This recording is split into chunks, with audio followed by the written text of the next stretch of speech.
This is Keyed In with Max and Brent, unlocking the minds of the industry's top real estate professionals. And now, here are your hosts, Max Rabin and Brent Jackson.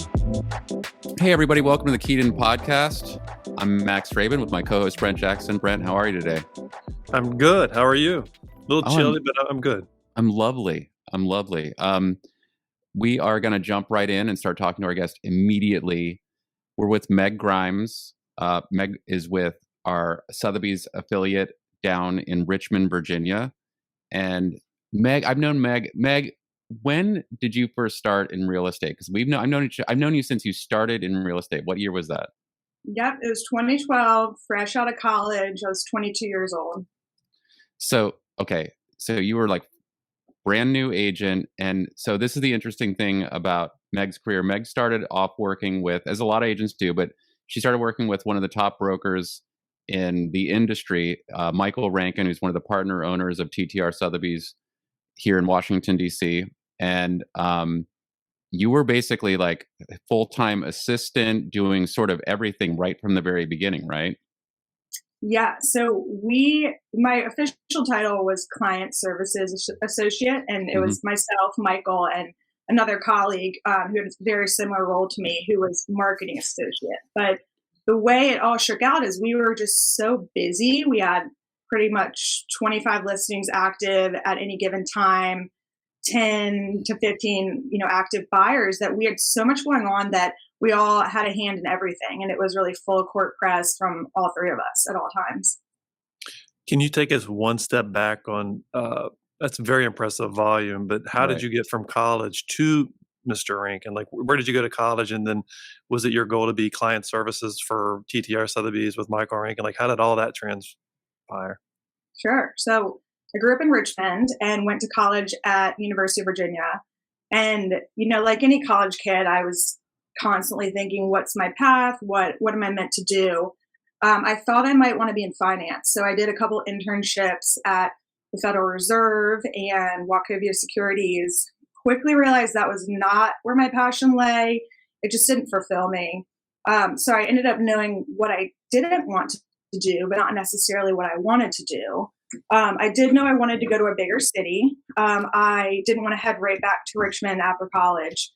I always loved New York City, but one of my favorite places to visit, but I just didn't think that was a place for me to live. I was a little overwhelmed by that prospect. So I landed with DC. It's a much more manageable city, but really fun, dynamic, very transient place.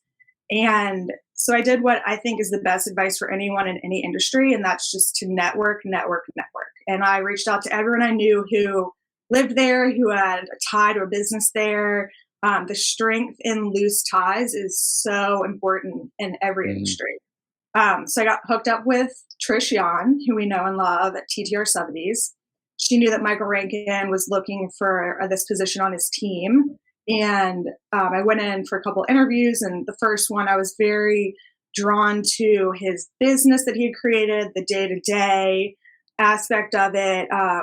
I left that interview and actually got in my car and drove around to 5 of his listings. And I remember being so intrigued. Not being from DC, I just assumed the landscape of the neighborhoods were row homes on the hill or big Federals in Georgetown. And I found myself in Spring Valley and Kent. And it was just so interesting to me how dynamic all the neighborhoods were. And I was drawn to that. And I was just very jazzed about this job. I felt so fortunate, and I do to this day, that at 22, I fell into the industry that I love. Here I am 10 years later, still here. It feels like longer. I don't know why. It's just, you really were like firsthand experience in in literally the best of DC real estate from the beginning. That's a very lucky thing to have gotten that position.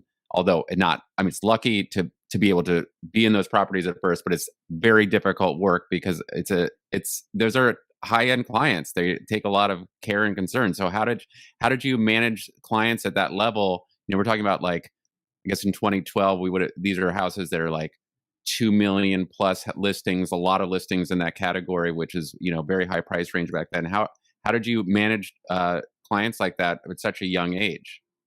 what were your methods? Yeah, so I was definitely thrown into it. I was given a lot of trust and responsibility, and it was really sink or swim. Learn this business, learn how to act, and we had very high net worth, like sort of demanding clients, and I had to rise to that. And I loved the challenge of it. It's taught me a lot. I learned so much from Michael. We were selling at the top of the industry in DC, so I was around so many of the other really titans of DC real estate, and it's just watching them interact when they would bring their buyers through our listings and vice versa, and just jumped on that quick. I'm just thinking out loud, only because the movie came on. I think I was watching it last week, but it reminds me of Devil Wears Prada, right? Like Michael Rankin is the Titan in Washington, D.C. He scares the hell out of not only agents, but lenders, title attorneys, buyers, sellers. Scared the hell out of me for years. Yeah, it's like you want to he demands perfection so that you got the job. And now you're Anne Hathaway, you're like his right-hand person. And you nailed the job because we did a few transactions together, and he raises everybody's level of experience or comfort. But I remember some of our high-end clients, we were walking through properties, and you nailed it. Like, you are the ultimate professional, and none of that comes from your background, but also some training from Mr. Rankin. That's right. Yeah, thank you. I really feel like my 7 years with him was like getting my master's in real estate. I learned so much. I was a sponge. I was with him, next to him in the car. I was next to him in the office, day in, day out. And I spent more time with him than my husband, than my friends, my family. And I just soaked it all up, and I learned from the best and just watched him handle difficult situations and negotiate. And I just learned so much, and it's been immensely helpful to me now on my own. So I live with my girlfriend and her 2 kids now. We live in Georgetown, not far from where Michael lives. And obviously I work in Georgetown too. So I'm around. I see Michael all the time. He's in our office and I see him all the time. But we have a saying in our house that it's called Michael Rankin ready. So we're not allowed to leave the house unless you're Michael Rankin ready, because you might run into him on the street, and you don't want that moment where you're in your dirty sweats and Michael's stepping out of an SUV about to show a $13 million house. We can't have that at my house. I know you know what I'm talking about. So. Oh yeah, and I would know the panic too when sometimes we'd walk in the office. I'd go up the stairs first, and someone sees me and they don't have a tie on, and they know Michael's right behind, and they're scrambling to get the tie on. Well, I'd say he's chilled. I want to get Michael on the show at some point. Brett and I have been talking about that. I think I have so many questions. But I think he's chilled out a little bit over the last 10 years because he has kids now, and I think that makes us all a little more chill, right? You don't have the energy to be so intense all the time because the kids are wearing you out. So that's kind of funny to see that transition. And from my experience, as kids get into their later life, like dancing, gymnastics, soccer, tennis, you become a professional Uber driver. You're just going from place A to place B to place C, and then you're just on the phone in the background talking to clients in between drop-offs. It's different lifestyle. Oh yeah.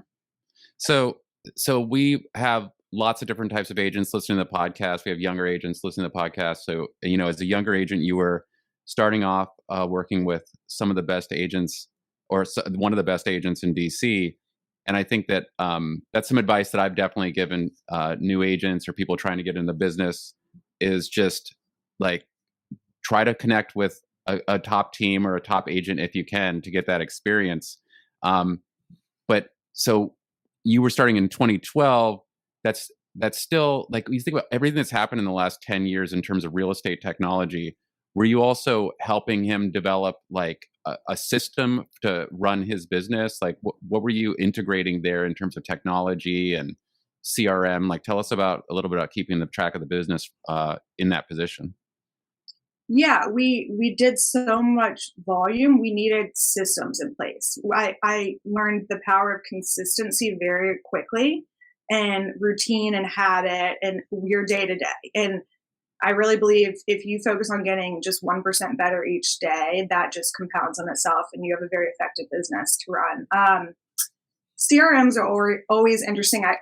Agents are always asking each other about them. I think there's a hope that they can be this magic golden ticket to transform your business. And really, I think the best one is the one that you use. And I've learned that from him, that a simple Excel sheet worked for us. It worked for our personalities. We looked at it daily. You could see everyone in one place. The font may be minuscule, but it's all there.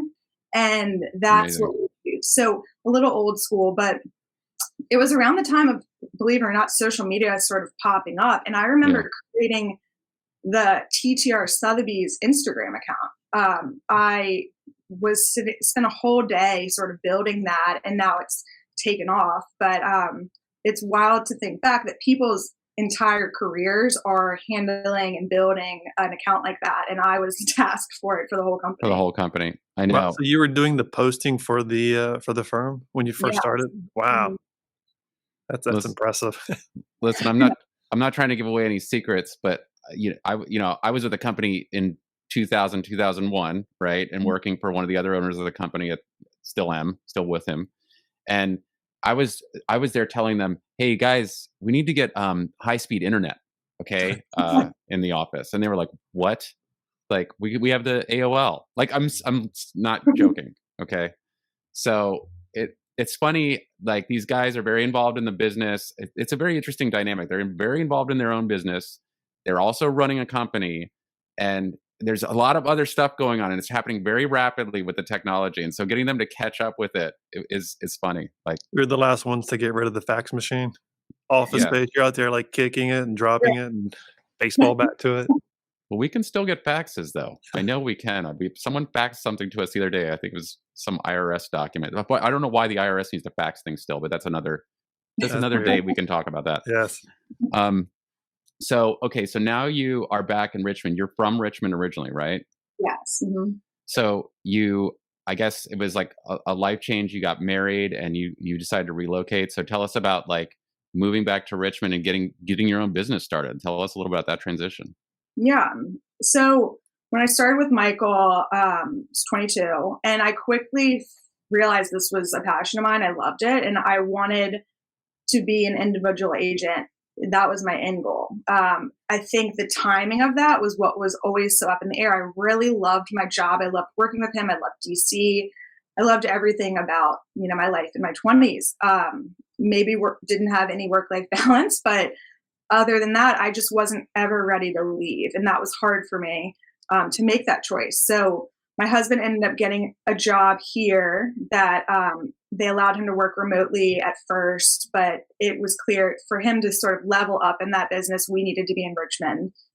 We always knew we wanted to end up there. Our families are there. That's where we wanted to raise family. So Richmond was always the end goal. The big question was when, and I think that was a combination of things that made me realize I'm ready to make this step. It was definitely looming over me, though, because real estate's hyper local, and you build this community in your city, and then it's so daunting thinking about going to a new city where no one associates your name with real estate, and everyone already knows an agent. They have a connection with a realtor, and breaking into that is hard. But I realized that if I kept putting it off another 3 years, another 5 years, it's not going to make it any easier. Those first couple years of building it from the ground up had to happen at some point. And just from a combination of factors, it was time. I remember one of our clients in DC towards the later years said to me, "You're amazing. You're so ready. When are you going off on your own?" Just building me up. And they said, "I know it feels like you're jumping off a cliff into the unknown, but you're going to realize that you're just stepping off a ledge and landing 6 inches below. You were ready. Right. It's going to be fantastic." And hearing that, I knew it. I think it was just time to pull the plug, I guess. So we bought a house in Richmond about 6 months after we got married, and shortly thereafter moved here. Well, Richmond market also, look, all of our markets are kind of ridiculous right now, but I think you may have arrived in Richmond at a really good point too, also, because the market was picking up. Now but you also connected with the same brand and the same company in Richmond. So you're working with our Sotheby's affiliate down there. Right. Are you working totally on your own now, or are you working on a team? Tell us how you're working down there. Yeah, so I'm totally on my own. That was definitely something I knew I was ready to do once I moved cities. Few people had asked if I'd be interested in their team. And I just knew in my gut that I was past that stage. I'm ready. I think a team is amazing when you're learning and you're growing from them and leaning on them. But I was at the point where I didn't need that assistance. I think the hurdle for me was now, how can I get people to hire me? You can know everything in the world and be so talented at what you do, but in real estate, if no one is picking up the phone and hiring you to represent them, you can't do your job. And so for me, it was realizing, how do I get over this hurdle and get my name out there? Yeah. So you're solo by yourself. You don't have an admin, and there's not growing a team, because we have this talk with a lot of other agents that are just starting, and it's like you can join a team or you can have a team. So it's, Meg and Lights, and you've got like 2 buyer agents, a couple admins. So you're solely by yourself? And by myself, yes, that's a great point. I, in the future, see myself having a team. Okay. I have a wonderful transaction coordinator who I work with and hire her to help me with the paperwork and sort of getting the transactions from under contract to closing. And so she's wonderful. And as someone who's pretty type A and likes to have my hand in everything and make sure everything's going well, to have her just trust her that she's going to do everything the way I would, and she's on top of it and she doesn't miss a beat. That's been so helpful in me and freeing up time for me to be out, selling with my clients and knowing that all the paperwork and everything's taken care of. So I've been following, as much as I can follow you on Instagram and seeing what you're up to. It looks like you're from transitioning to being your own agent and everything, you're doing quite well. So what were some of the key steps that you, like specific steps you did? You're in a new location, although you are from there. So maybe you did have some contacts, I would hope. But you're in a new location. You've got to get the name out. You've got to, I don't know, just tell us some of the processes to get that started. Sauce. Yeah, please. Yeah, well, honestly, Max, I love hearing that you look at my social media and think, oh, you're killing it, because that was one thing that I focused on first. Okay. When I was up in DC, we didn't do much on social media. We didn't need that awareness. We were rolling with referrals. And it was plenty of business regardless of. It was not a focus. I felt uncomfortable with it and still do to a degree. I don't like saying, oh, look at me, posting these things, but you have to get your name out there. So I wanted to do it in a tasteful way. That's just each of my photos, I very subtly brand it with my name and Sotheby's. So as you're scrolling through, you're seeing Meg Sotheby's, just so it's in the back of people's mind, just connecting them. Hey, this is what I do. And just connecting me to Richmond, to real estate. So I've been focusing on that, just trying not to overdo it and trying not to be cheesy and, sleazy salesman about it. Are you doing other? Go ahead. Go ahead, Jeff. No, you do. Brent, go. So are you doing like flyers, mailers, door knocking, anything else aside from social media? Parents, are you family and all that, friends? Yes, of course, trying to spread the word. I'm moving into year 3, and I'm now starting to see a lot of my clients referring me to people and seeing that sort of come in, which is my ultimate goal in this business. My guiding principle is customer service. I want to have an exceptional experience for anyone who hires me.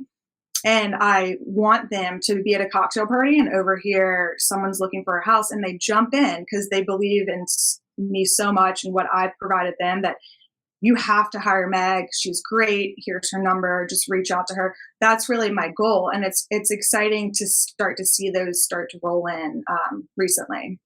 So if I'm doing the back math on this, you're moving into 3 years. So that means you got started right before the pandemic. That's right. Mm-hmm. Right before. Wow. How's that? I mean, you're all excited. Oh, balloons out front and parties. The next thing you know, everything's shut down. Put on your mask and you can't go outside. Yeah. How shut down was Richmond, though? I mean, as compared to other cities. Yeah, it was pretty shut down. I think I had a listing go on right that week of March. It was, the March 15th week. And it was under contract, great terms. And it went under contract right before the pandemic hit. And 2 days before closing, we're all set. Staging's gone, ready to go. And all of a sudden the buyer loses not their job, but their year-end bonus or, some big aspect of their salary. And they're denying their loan. So here, the deal falls apart 2 days before. We're in the middle of a pandemic. It's unstaged. So we have to pay for staging again, get it back on. You're a stigmatized property anyway when you see something fall through. And then we're in March 2020. Everyone is not spending. They don't know what's going on. That was a big wake-up call to, wow, like what is going to happen in this industry? And I think a lot of agents at that point really needed to step up and really do everything they could to sell and represent their clients and be dynamic about it. And then, oh, how quickly the market changed. Yeah, it was crazy.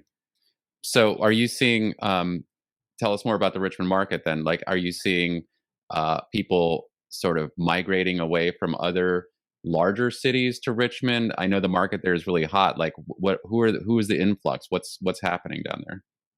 A lot of first-time home buyers are entering the market everywhere because the rates, it's in some places more affordable to buy than rent. COVID, with everyone working remotely, I've seen a lot of people come. We have a waterfront area about an hour from here, along the bay, Northern Neck. And a lot of people were coming from bigger cities there because they could now work from wherever. So why not work on the water on an affordable, compared to a big city, affordable home. So I saw a lot of that influx. I work that market as well. And just people who had been in New York, they started coming back. They have family here. Why not live here? The prices are half what they are in DC. So it's a great city. So people were definitely flooding in. That was my next question. Like, educate me, the consumer that's looking down in Richmond, like the waterfront property. Like, how much does that cost? And then your upscale neighborhoods. You just mentioned half of DC, but can you quantify that? With sell us some Richmond. Sell us Richmond, please. All right. So honestly, affordability. It's slashed the prices in half from what you guys are used to. Last year in all of our MLS, I think we had one, maybe two, maybe three that were over 3 million. And we top out kind of in the high twos here. That waterfront area, you get a little more land there. So maybe 1.5 to 2 for significant property, but we're 3 hours from the mountains, 2 hours from the beach. We have an international airport. The food scene is blown up here. Breweries are everywhere. It's just a very dynamic city that has a lot to offer. We have the James River, lots of outdoors, kayaking, rafting. There's also some very cool, like older infrastructure in town, like warehouses and stuff. I spent some time in Richmond when I was younger. Like, I had friends down there, and obviously I have family in North Carolina, so we definitely passed through Richmond many times in my life. But yeah, I see some of your Instagram posts, and I'm looking at stuff that has multiple offers, and it looks like it's maybe 8s or something, and I'm like, that would easily be like 1.6 million in DC, like no problem. Right. know? Yeah. Yeah, that's pretty crazy. And people who live in different cities and follow me say they love that I post the prices on things because they're just blown away by what you can get. I think that's smart. I think that's really smart, especially in a city like that, because you name the American city right now, and it's like you're definitely spending $1 million on any detached home, and so many locations. And Richmond, you'll get there soon, probably. Unfortunately, for the people who are hoping to find something affordable, so it's very interesting to see that. I think. Yeah, for sure. So you just mentioned, Max. Are there cool, like, DC, we have like Logan Circle, 14th Street, Church Street, these cool urban warehouses, lofts, and whatnot. Do you have a section like, or up in New York, you have the meatpacking district, or West Chelsea, wherever you want to go, right? Do you guys have like a hip and urban section down there in Richmond? We do. It's called Scott's Addition. It's blown up in the last 5 years. Lots of warehouses that have been converted. There's, for example, an old cookie factory that's really cool now. And a lot of the breweries I mentioned and restaurants have flooded into that space. So it's a really cool area.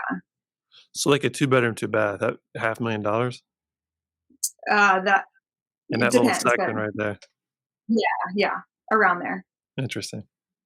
So they got the condos going too, obviously, Yeah, and condos going too. There's a lot of history in Richmond. You know, Mhm. if you compare us to a city like Charlotte, we have a lot of older homes, Right. and that's a big draw.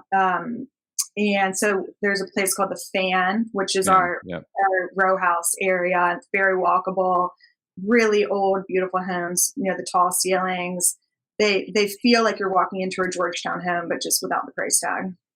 So I know Richmond's also a large geographical location, but I don't know if you have the stats off the top of your head. Like, what's the average single family price in Richmond right now? It's got to be in the threes. Threes. Mhm. Yeah. Wow, 300,000? 300,000. Yeah, Yeah. Yeah, sorry. wow, I'm just like you say that in DC and you're like, wow, I know. 300,000. It makes you Not think like, what's the cap rate on that, right? Like, so if you have 300,000, the rent, could you get, I don't know, like $2,500, $3,000 a month? what's Yeah, yeah. that's a Not whole I other don't. coffee. Yeah. Well, no. Yeah, I think that. easy. Well, no, interesting point though. I follow a lot of these. I don't even know what you call them, investor influencers on TikTok, Instagram. I just try. Listen, I know a lot of that stuff is scammy, but there's a lot of activity on that kind of stuff in Richmond because the actual cost of purchasing some of these places is very low. Like Right. these detached houses in various neighborhoods can be purchased like I don't know under $100,000 and fixed up very quickly and re-rented. So you can buy cash flow stuff in locations like Richmond and cities like that, and that won't go on forever, but it's popular for that. There's no Mhm. question. Oh yeah. So let's think here. Brent, do you have anything else on the top here? No, I mean, I'm just fascinated about Richmond. I'm thinking, Yeah, I don't know if I I think you wanna do. have I think you beaches need to go there. down there and take a tour with Meg. I'm not kidding. Yeah. Like if you're looking for something Yeah. inexpensive, Take it out. So we went down, I think it was last year, only because, we'll go to Busch Gardens, but we stayed at the Kingsmill Resort. But all of that, like, going through Richmond, and I guess that's what, maybe an hour from Richmond? Yeah, Like the so that's old Williamsburg. Williamsburg. Like it's fascinating, that whole section, because that's, it's where the US started, right? Jamestown. Yeah. Yeah, that's the Williamsburg area. Mhm. Yeah. so talk about also like the real estate market in Richmond in terms of other agents. So you've got like what seem to be fairly priced homes that are still being competed for. Lots of geography to cover. How competitive is the real estate market for the realtors? Like, who are your top competitors, and how does everyone fit in the mix there? Is it? It's not. It can't be nearly as competitive as DC, but what do you think about the competition down there? Yeah, so it's interesting you asked this because a friend actually asked me this weekend. You know, she said, "Who is your biggest competitor here?" And I don't see anyone as my competitor. I think that's where agents go wrong is when they focus on other agents competing with them. I think we need to build each other up. There's so many houses and there's so many people out there looking to buy that there's just an abundance, and we shouldn't focus on competing, so to speak, and getting lost in that. I think you work with these agents over and over and over, and when you're in a bidding war, you want to have that good relationship and rapport with them where they know you're going to do a great job, get this to the closing table. So I don't see it that way, honestly. Hmm. But yes, it's a competitive space. It's just like any market. The people who've been around the block, that are literally been around the block with their signs on the block for 30 years, I think tend to get that reputation as the it person for the neighborhood. So it's working to get in there. So this is leading into a question that I want to ask more realtors. It's a little like more psychological, but the so obviously in DC, and I'm assuming it's the same in Richmond because I can see you guys have escalations. Like you guys are low on inventory right now in this current market, correct? Very.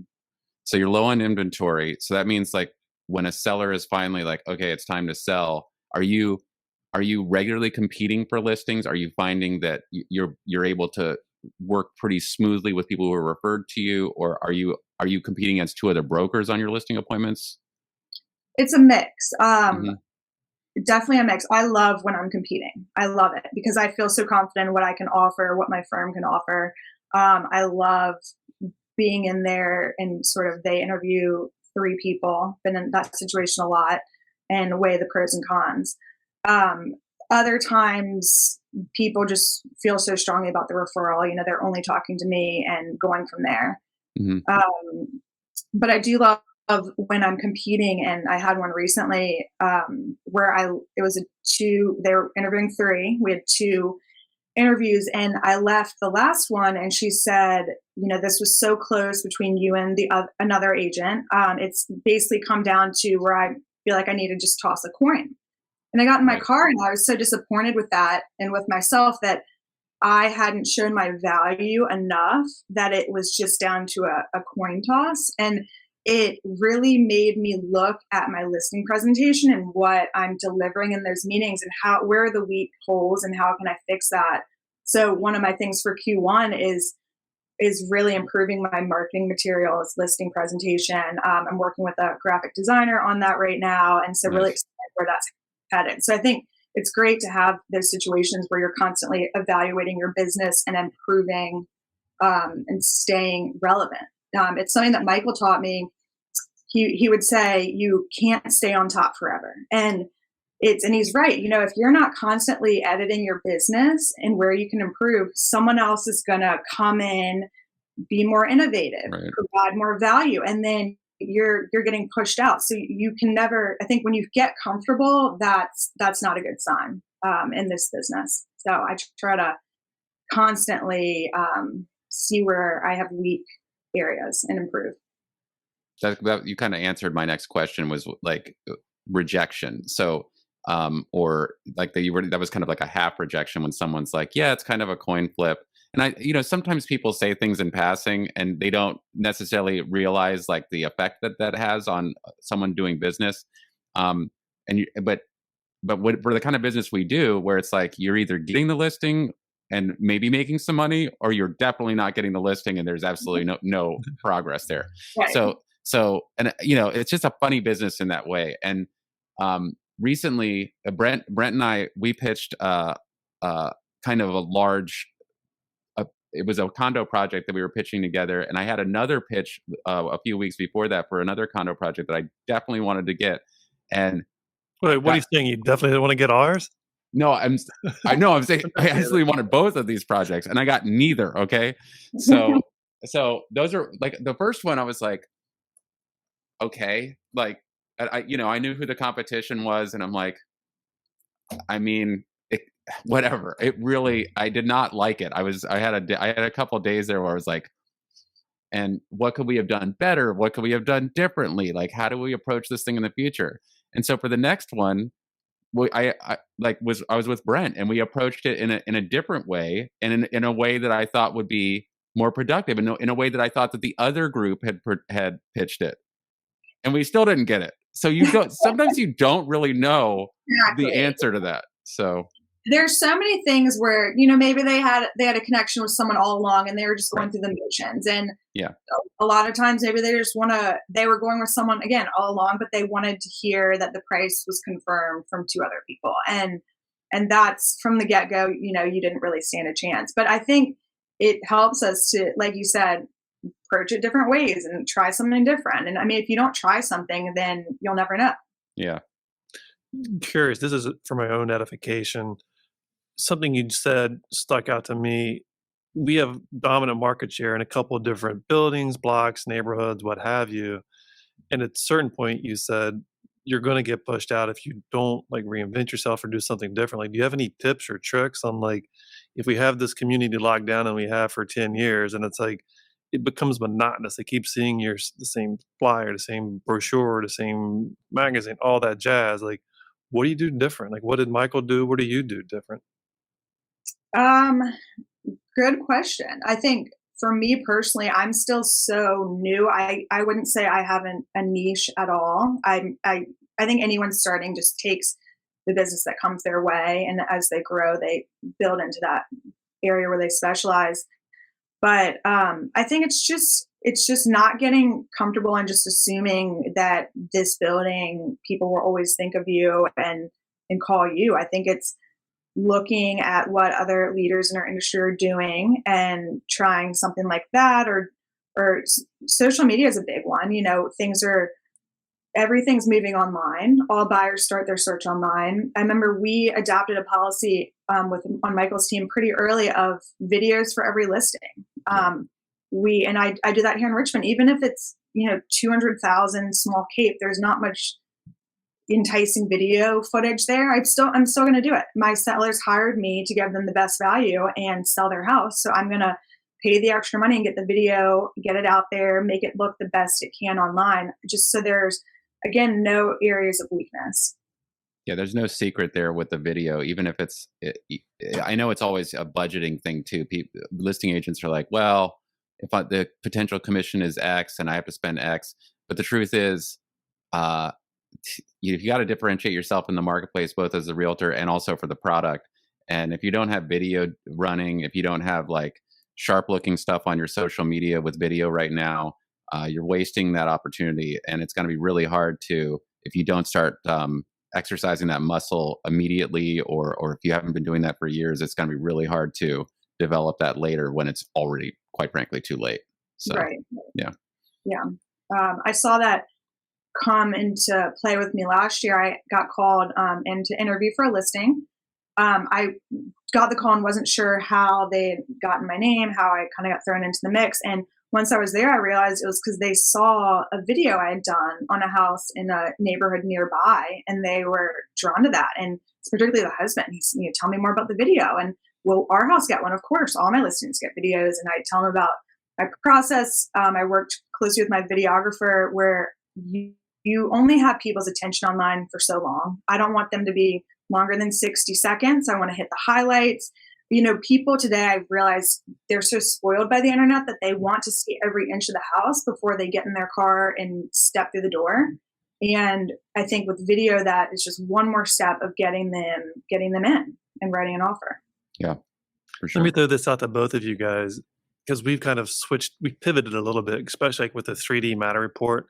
Like maybe if it's $1 million or $1.5 million above, but I think that it is so crystal clear that you could see like a dust bunny in a corner of the living room that could deter buyers, but they don't even come in because they've seen it online. I mean, I know it helps sell, but is it also, if you put a little less out, it's like it shows great in the photos or the video, but then I'm going to pull, because I want the buyer to come in and physically see the apartment, the condo, the home, what have you. Mm-hmm. Meg? I agree with you, Brent. It's something I've thought about, because I definitely incorporated Matterport. Again, all my listings got them, particularly in COVID, when people were a little spooked to go out and physically walk their house unless they knew it was definitely the one.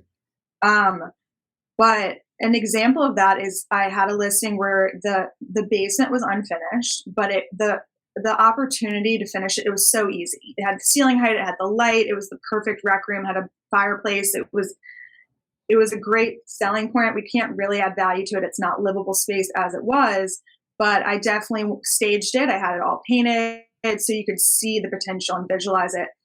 In the Matterport, they went down and they did the 360 view of the room down there. And whereas my photographer, he had stood in the corner where all the mechanicals were, the circuit breaker and the water heater were all at his back. So he just got that fireplace view with the window and the staging, and you could visualize it. But if you're in the Matterport and you spin around the room, you say, boom, wow, look at all the mechanicals right in my face.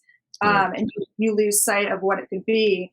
So that was an example where I had them take the basement level out of the Matterport. Not to be deceitful, it was not livable space, but just had that out, kept the photo. And a lot of people came down and would, remark, oh my gosh, look what you could do here. And you could easily drywall in mechanicals and hide those. And so that worked out to the advantage. But yeah, it was a thought I had. I didn't want to lose people online just because of that one. That was smart. Flaw. We're just always super careful, especially for the still photos, to take a look at all of our angles as best we can and try to do all the standard things that we can, especially if the home is that the sellers are living there or it's occupied. shift everything around, fluff pillows. We still do all that stuff ourselves. Claire and Lindsay on my team are incredible with this stuff, and I still do it myself too, just because you don't want to have to go back with the photographer if you mess one pillow up. It's really lame. But with video, video's trickier because video. I don't know. I'll say that for me, it depends on the video. If you're trying to do the perfect like cinematography video, like the really attractive video for something that's very high end, it's going to take some time to get that right. It's part of the process. For a lot of the listings, I also make sure that we do video. We do a lot of vertical video now as opposed to horizontal, because I like putting stuff on Instagram and TikTok, and it's just the format is much easier. Sometimes we do both, but a lot of the now goal. And I think that the most important thing is to give the impression of the space, to keep the viewer, as Meg was talking about, to make sure that the viewer is still looking at the different aspects of the property, however they're going to interface with the video or the photos or the floor plans. And you can't get overly involved in some situations like, oh, this is out of place or that's out of place. You got to just kind of go for it and keep it moving. It's a lot of the time. So there's a time and a place for each style, I suppose. Yes. Right. I have a couple more questions, and Max, you might have a couple too. You miss Washington, D.C.? Because, I mean, you're dealing with the best of the best, right? $13 million homes, $20 million homes, and you're going to like a $300,000 fee simple, which is gorgeous. Just, it's not the $20 million transaction. Yeah, I think that was why it was so hard to step away from what I was doing in D.C. It was a hard decision for me. I never really felt ready to leave Michael's team and what I was doing. But I love the challenge of it. I don't care if the house I'm selling is $300,000 or $3 million. I think it's all the same, centered around providing the best experience for my client and getting the best out of their asset and getting them in the homes that they want. And I thought I would really miss it before I made the decision.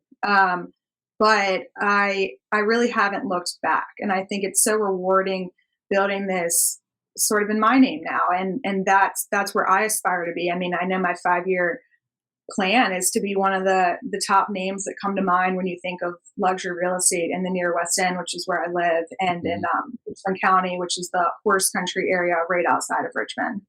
So that's awesome. I'm working towards it, and I think it's an exciting thing getting there. What's the biggest piece of advice you took from Rankin in Washington, D.C. to Richmond? What's the number one thing that you took? Gosh, a few things. One of them, mindset. Mindset is everything. You've got to believe it and visualize it, and it'll the universe sends it your way. An example of that is one time we were sitting down, checking in with our business, and Michael said, all right, let's set our goal this year. It was in January. Let's set our goal this year for 12 million sold a month. And I remember thinking in my head, this guy's out to lunch. But okay, I adjusted it, put it on our board. We looked at it every day, talked about it every second. How can we get there? How can we get there? And sure enough, we started selling 12 million a month. So that would be 144 million a year. And that year we sold 163 million. We believed it. It was our mindset. We lived it as if it was true, and it became true. So mindset's huge. I think consistency is really big. Like I said before, your routine, your everyday, your systems that can then support your goal. That's huge.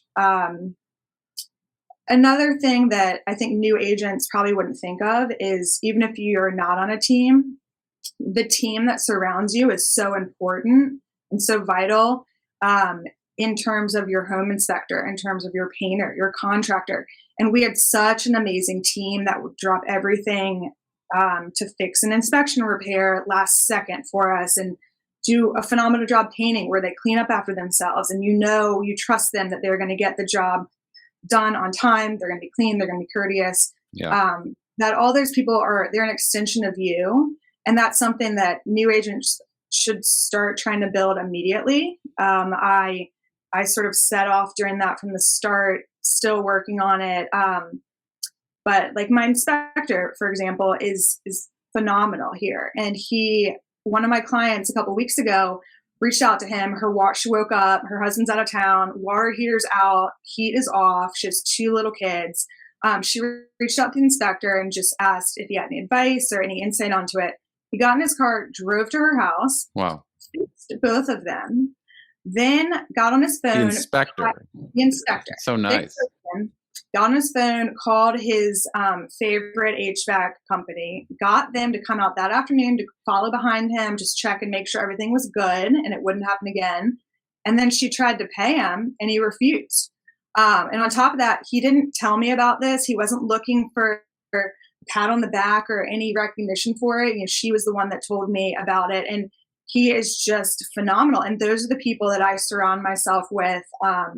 That's my team. And I'm so thankful for all of them. Like my transaction coordinator, I talked about her earlier. My photographer is incredible. Everyone, it's just building that. So when you're giving their name out, they're going to do a fantastic job. Well, that is some Richmond hospitality right there. Oh, yeah. That's a great insight too. I'm just thinking, I actually wrote it down. It's like the 3 pillars to your success. It's mindset, consistency, and the team of vendors. I mean, like if new agents, even senior agents that have kind of lost focus can focus on those 3 points, I mean, it's sky's the limit. It's your mindset, right, consistency, and the team of vendors that are around you, the painter, like you just said. Right. You just walked through the example. That's great advice.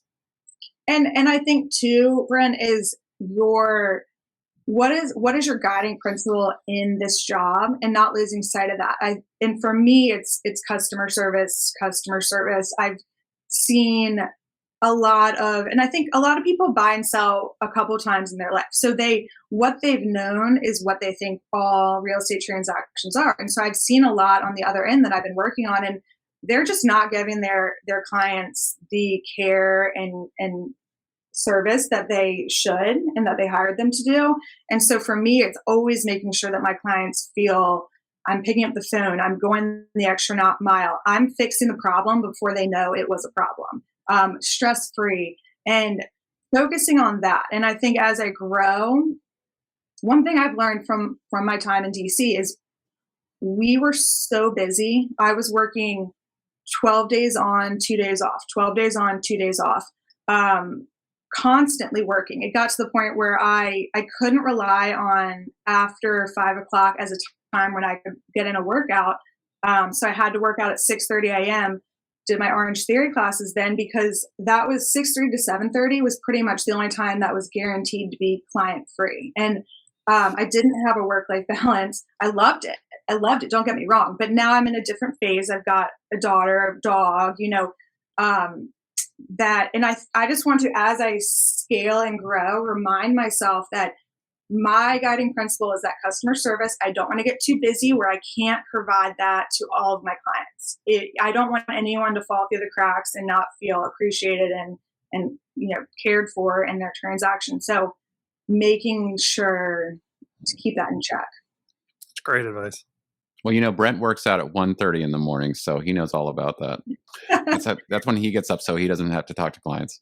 Yeah, exactly. I mean, ironically, I got to the gym at 5 this morning, and I ran into a client. We had a 30-minute discussion on a $5 million house, which I'm not complaining, but it's like, God, I just wanted to read the newspaper and watch a little Netflix.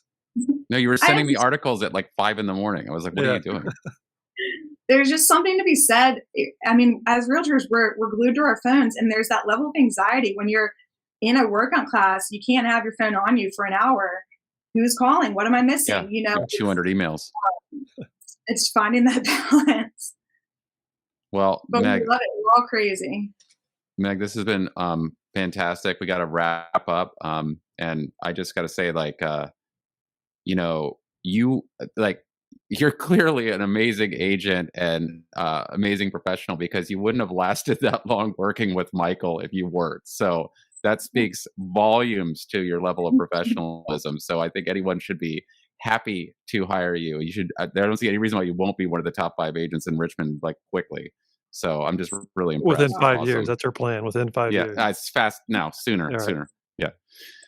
Amazing stuff. Thank you so much for coming on. So we got some rapid fire questions. Brent's going to hit you with those questions right now. Quick and simple. What's your guilty pleasure? Gosh, recently buying baby clothes. They're all just too cute, and I can't stop myself. They outgrow them quickly, so just FYI. No. What are you currently reading, or what book do you recommend to our listeners? I recommend to everybody Atomic Habits by James Clear. I love it. Read it many times. I'm currently reading Into Thin Air by John Krakauer, which is about the 1996 blizzard disaster on Mount Everest, where 8 people died. It's fascinating. I'm so intrigued by Mount Everest, and just what draws people to the tallest mountain in the world. It's become so commercialized, and people that aren't really qualified to climb it are out there trying to reach the top and just ignoring all these warning signs of a huge blizzard coming in. They're so close, they got to do it, and it's fascinating reading about all aspects of alpinism. I wrote that one down. If you're watching TV, do you have a favorite TV show, whether it's current or in the past? I don't watch too much TV. I get intimidated if anything has more than one season. I just don't have time to get sucked in. I recently watched a documentary on the Kennedys on HBO, which was really cool. I mean, that family has so much tragedy that just follows them. But it's always cool seeing the footage of Georgetown, because we lived and worked in it day in, day out, and there's this one scene from their house on N Street and in 33rd, right next to that big brick Georgian with the 2 lions out front that we sold a few times. And you could see in from the press footage into the rear garden, and they hadn't enclosed the porch on that house yet, and they hadn't really finished up the garden. I just think that stuff is so cool to see the backstory to these homes and where they've come because you guys have sold half of them. It's cool. I love working and living in this neighborhood, and I'm not selling $5 million houses every day like Michael Rankin, but every chance I get to go into all the houses, it's like putting together this giant puzzle. I love the history of all that kind of stuff. It's just fascinating. I love it. So I don't know if they still do this, but the Peabody Library in Georgetown had a room at the top with all Georgetown history. And one of my favorite things to do was go in there when we had a big listing that had a lot of history and read up on the house and sort of incorporate that into the marketing. Nice. And I just found it fascinating. Great stuff. 4th question here. Do you have a go-to restaurant spot in Richmond for anybody that listens that travels down to Richmond? Still checking it all out. There's one that I love called Gearsey, which it's pasta, really good vibe. They've got one in New York as well. Cool. Last question here. We're still early on, first quarter of 22. Any predictions for the rest of this calendar year? I don't see much of a change, honestly. I think inventory-wise, existing homes still very low. I think new builds with all the supply chain issues, lack of inventory there. Pricing, we've seen rates go up slightly. I think in March, the Fed's talking about another hike. Will that kick a bunch of buyers out? No. People are so backed up. I think it might level out prices a little bit.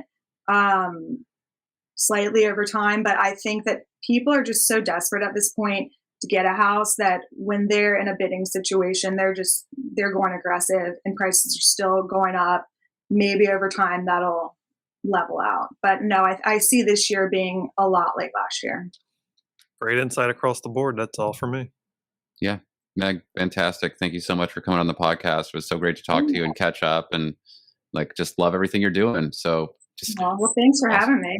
And as a token, we're for coming on. Is there a charity of choice that we can give a donation in your name to the charity of choice? Oh, I love that. Absolutely. Epilepsy Foundation of Virginia. I work there at UVA, and I'm now on the board. We do advocacy for epilepsy throughout the state of Virginia and spread awareness. So that would be awesome. Thanks, guys. Thank you. You bet. Thanks for listening to Keyed In with your hosts, Max and Brent, unlocking the minds of the industry's top real estate professionals. For more information on selling your home, find us online at keyedinpodcast.com. Remember to subscribe to Keyed In on Apple Podcasts or wherever you like to listen to podcasts. Follow us on Instagram at Keyed In Podcast, at Rabin Max, and at Brent E. Jackson. And follow Max on TikTok at MaxwellRabin_properties.